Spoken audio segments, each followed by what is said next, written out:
हम वही कहेंगे जो हमारा दीन हमको बताता है। अमल करो तो तुम्हारा भला है।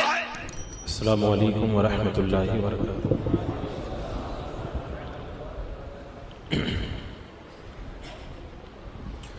अल्हम्दुलिल्लाह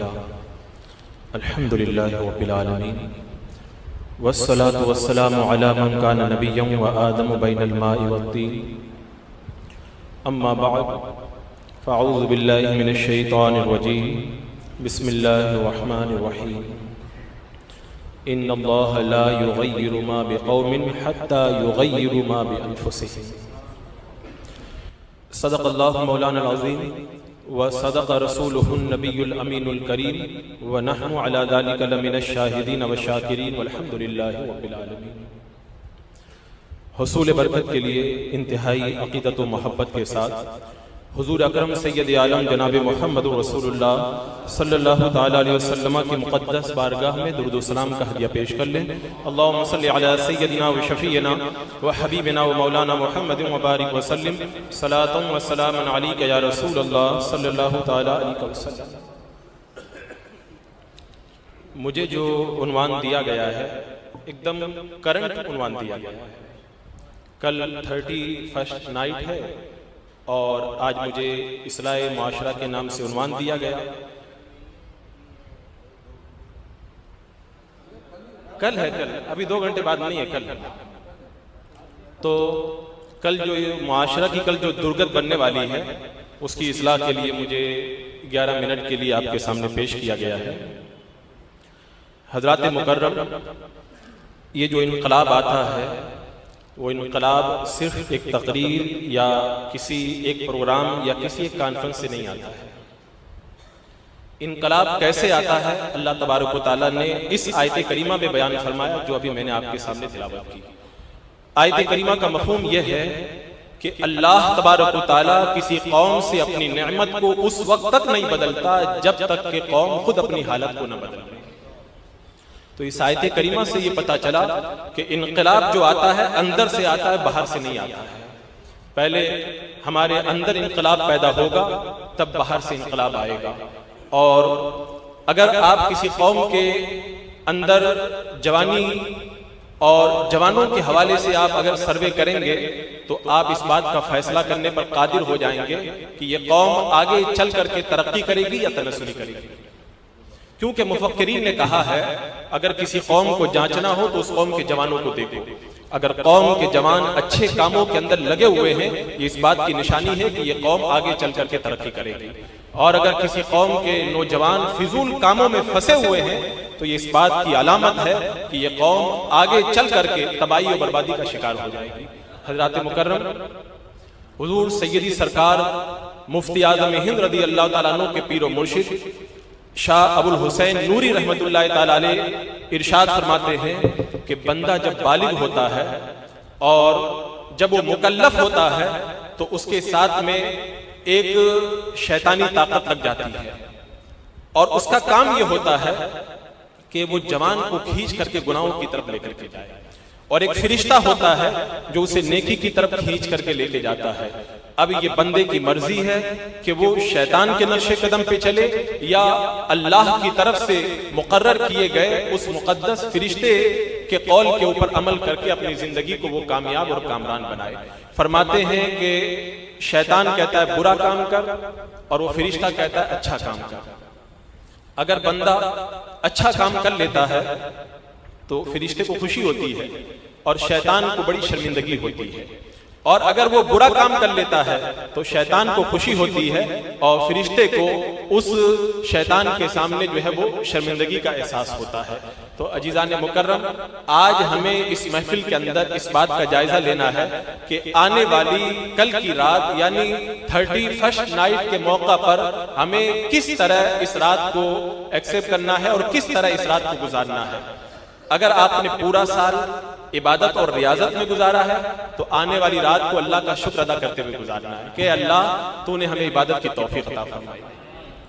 और अगर हमने साल भर गुनाहों के अंदर गुजारा है तो फिर आने वाली रात को हमें तौबा इस्तिग़फ़ार के अंदर गुजारना है, ताकि साल भर के गुनाहों की तलाफी हो सके। ये अरबी का बड़ा मशहूर मक़ूला है, अश्शबाबु शुबतुम मिनल जुनून, जवानी दीवानी होती है।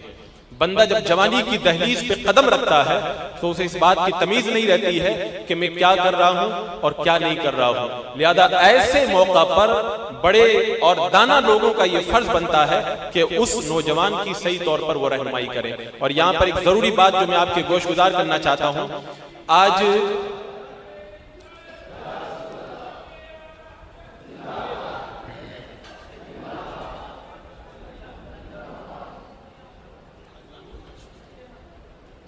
आप हज़रात तशरीफ रखें आप हज़रात दुरूद पाक पढ़ लें। अल्लाहुम्मा सल्ली अला सय्यदिना व शफीना व हबीबिना मौलाना मुहम्मद व बारिक व सल्लिम सलातुन व सलामुन अलैका या रसूल अल्लाह सल्लल्लाहु तआला अलैहि वसल्लम।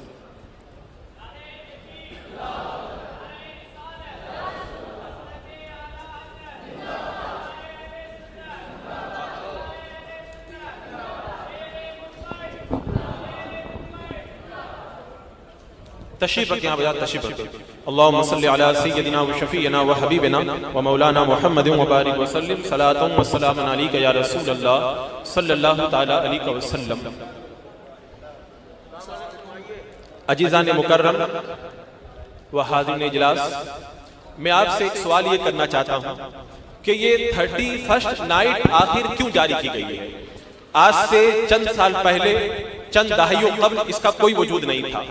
अगर आप ये कहें कि 31st नाइट को इसलिए जारी किया गया है ताकि इस रात के अंदर शराब खूब पी जाए, तो मैं कहता हूं कि यूरोप के अंदर तो शराब वैसे भी हमेशा पी जाती है। अगर 31st नाइट को इसलिए जारी किया गया है कि इस रात के अंदर अय्याशी की जाए, तो अय्याशी तो यूरोप के अंदर हर साल भर तक जारी रहती है। अगर निगाहों की आवारगी के लिए इस रात को मनाया जाता है तो अहले यूरोप तो हमेशा अपनी निगाहों को आवारा करते रहते हैं। अगर इस रात को मनाने का मकसद ये है कि इस रात के अंदर खूब गाना गाया जाए, तो गाने तो यूरोप के अंदर साल भर तक गाए जाते हैं। आखिर मैं आपको ये बात समझाना चाहता हूँ कि 31st नाइट को जारी करने का मकसद क्या है। अहले यूरोप ने एक नेवी के जरिए 31st नाइट को मनाया, रफ्ता रफ्ता यूरोप से ये बला चल करके आज हमारे माशरे के अंदर आई। अगर गाना बजाना मकसद था, गाना बजाना तो रोज वो करते हैं। अगर अय्याशी मकसद थी, अय्याशी तो वो रोजाना करते हैं। अगर नाचना मकसद था तो नाचना तो उनके यहाँ हमेशा ही जारी रहता है। अगर आतिशबाजी मकसूद है तो आतिशबाजी भी तो उनके यहाँ हमेशा होती है। मकसद वो नहीं है, मकसद दूसरा है। मकसद ये है कि मुसलमान कौम हमारी शराब के अंदर शिरकत नहीं करती, मुसलमान कौम हमारे साथ में गाना बजाना के अंदर शिरकत नहीं करती, कौम मुस्लिम हमारे साथ अय्याशियों के अंदर शिरकत नहीं करती। अगर इन्हें हम दावत देंगे कि आओ हमारे साथ में अय्याशी करो, कौम मुस्लिम नहीं आएगी। अगर इन्हें शराब के लिए बुलाएंगे ये कौम नहीं आएगी। अगर इन्हें हम आतिशबाजी के नाम पे बुलाएंगे तब भी ये लोग नहीं आएंगे। तो इनको बुलाने का एक ही तरीका है, एक कल्चर बनाया जाए, एक तहजीब बनाई जाए। जब हम कल्चर नाफिज कर देंगे, तहजीब को नाफिज कर देंगे, एक फंक्शन हम बना देंगे, फनून लतीफा के नाम पर हम एक ऐसा प्रोग्राम बना देंगे, तो फिर उसके बाद में मुसलमान शराब के नाम पे तो नहीं आएगा लेकिन फंक्शन के नाम पे आ जाएगा। उस वक्त अय्याशी के नाम पर तो नहीं आएगा लेकिन इस नाम से आएगा कि ये एक फनून लतीफा है। अगर वो हमारे साथ में गाने के नाम पे नहीं आता है तो हमारी तहजीब के नाम पे आ जाएगा। तो इस बात को समझो, ये 31st नाइट एक कल्चर की जंग है।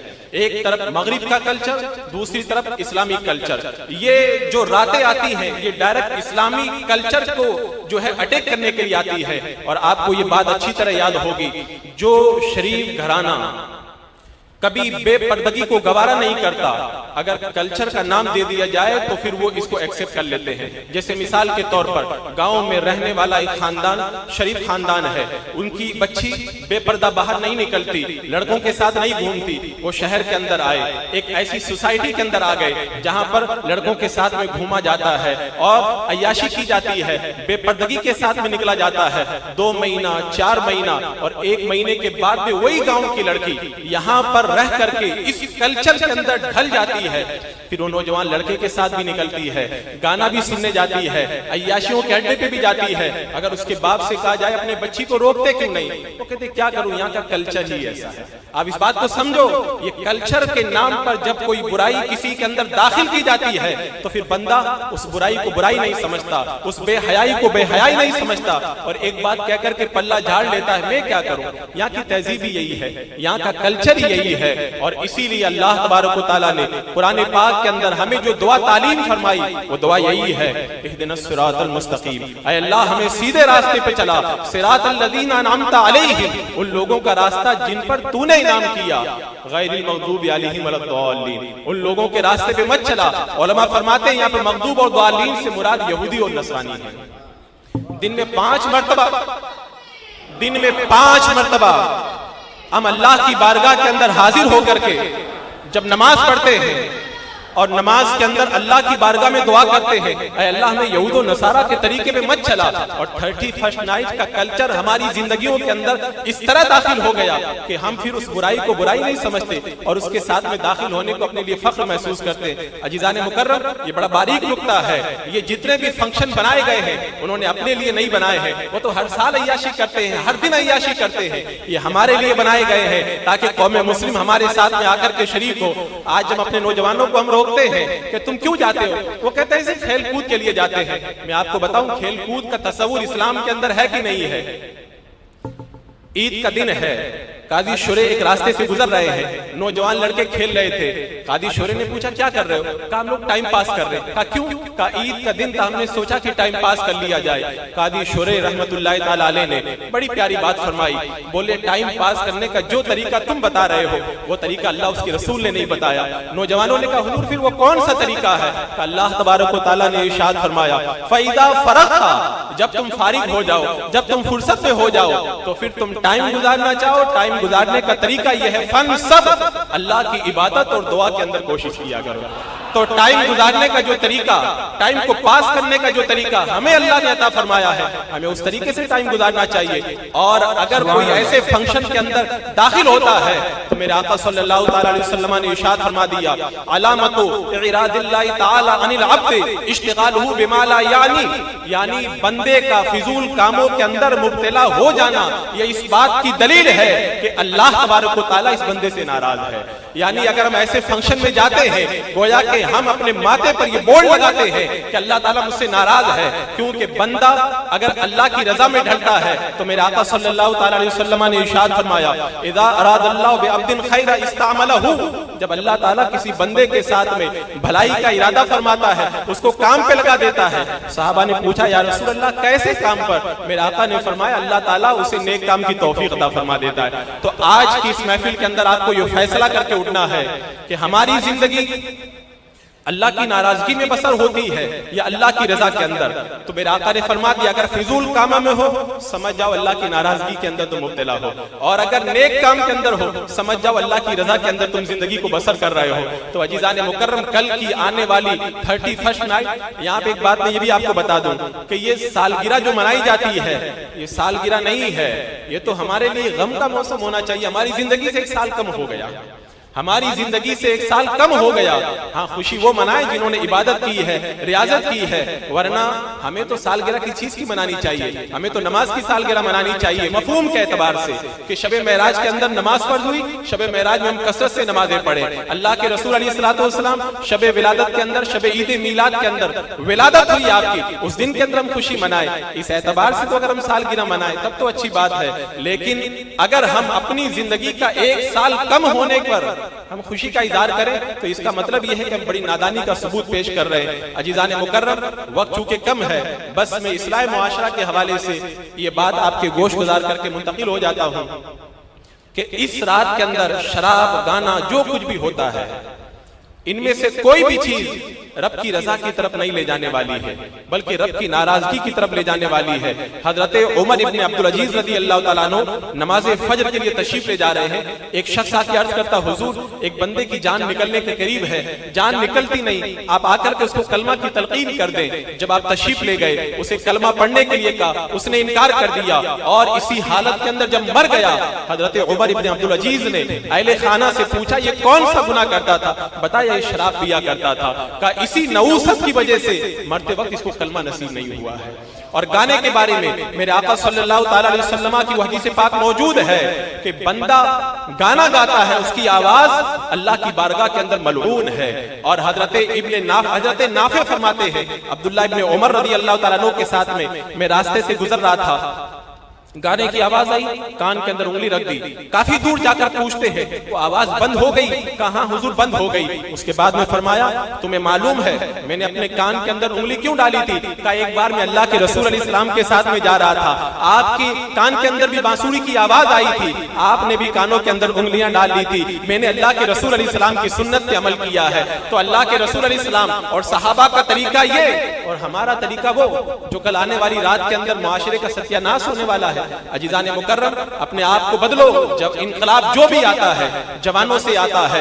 आप तारीख उठा करके देख लें, तारीख में जो भी इनकलाब आया है वो जवानों से आया है। हिंदुस्तान में इस्लाम की दौलत लेकर आने वाले मोहम्मद बिन कासिम 18 साल के नौजवान ही तो थे। चीन की दहलीज पर दस्तक देने वाले कुतैबा इब्न मुस्लिम, वो भी तो जवानी के आलम के अंदर थे। और स्पेन के अंदर दाखिल होकर इस्लाम का पैगाम ले जाने वाले तारिक बिन ज़ियाद तो जवानी की उम्र के अंदर थे। हजरत इमाम बुखारी रज़ी अल्लाह ताला अन्हु ने अपनी जवानी को रब की रजा के अंदर लुटा दिया, तो बुखारी शरीफ जैसा तोहफा हमें मयस्सर आया।